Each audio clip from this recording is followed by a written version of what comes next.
Wat er is ondertekend is weer een 3-jarig contract met Robol en met PCOW Tantumediel om voor 3 jaar weer de bibliotheek op school in de scholen te brengen. Dat is een concept waarin we zorgen dat er een collectie naar de scholen gaat.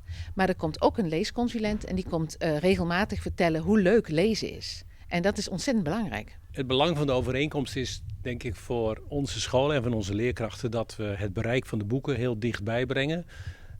En dat daardoor ook duidelijk wordt hoe belangrijk we het vinden dat er een samenwerking bestaat tussen de bibliotheek en het onderwijs.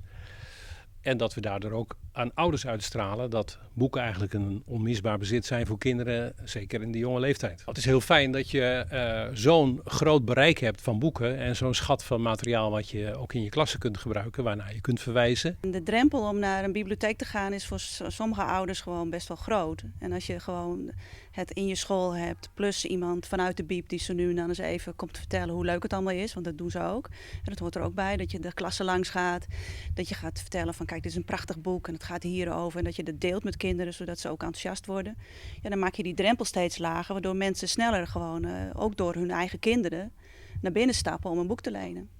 Als je blijft lezen en je vindt lezen leuk, raak je je taal nooit kwijt. Wij zijn als bibliotheek heel actief op de bestrijding van laaggeletterdheid, maar het is nog veel belangrijker om te werken aan preventie voor laaggeletterdheid. En als je als kind lezen leuk vindt, dan blijf je het waarschijnlijk doen en dan raak je je taal dus nooit kwijt. Want de 15-jarigen, daarvan is bijna al 15% laaggeletterd op dit moment. Dus als je blijft lezen, dan raak je de taal niet kwijt. En daarom zitten wij zo op dat lezen, hoe belangrijk dat lezen is. Het vergroot je woordenschat, vooral omdat als je een boek leest, dan staan woorden in een context. Hè? Kijk, als je zo los woorden gaat leren, dan hebben ze eigenlijk geen verband. Maar als je het in een verhaal hoort, dan snap je ineens van, oh, het gaat daarover. En als je leest, gaat dus je woordenschatontwikkeling ongeveer 3 keer zo snel dan wanneer je los een woord gaat aanbieden. Plus je kunt verdwijnen in verhalen. Ik bedoel, het zijn spannende boeken, het zijn mooie boeken, het zijn grappige boeken. Maar dan moet je wel eerst ontdekken.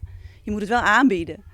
En dat is het mooie van zo'n bieb in school. Ook dat je elke keer een wisselende collectie hebt. Hè? Dus het is niet elke keer hetzelfde boek. Je kunt nieuwe dingen ontdekken na een tijdje. En je brengt het in de klas. Ouders komen daardoor ook weer naar school. Omdat het gewoon een cirkeltje wordt. En ik denk ook zeker in dit gebied waar we de kinderen zien opvoeden als tweetalige kinderen. En het aanbod van die twee talen maakt dat het voor hen ook heel goed is om daar veel aanbod in te krijgen. Dus ook veel te lezen, veel te horen vertellen. Zodat die interesse ook gewekt wordt. En dat het voor hen ook heel gewoon wordt om te schakelen in die twee talen. Wij zouden het liefst vinden dat alle scholen dit zouden gaan doen, want het helpt. Wij zijn ervan overtuigd dat het helpt.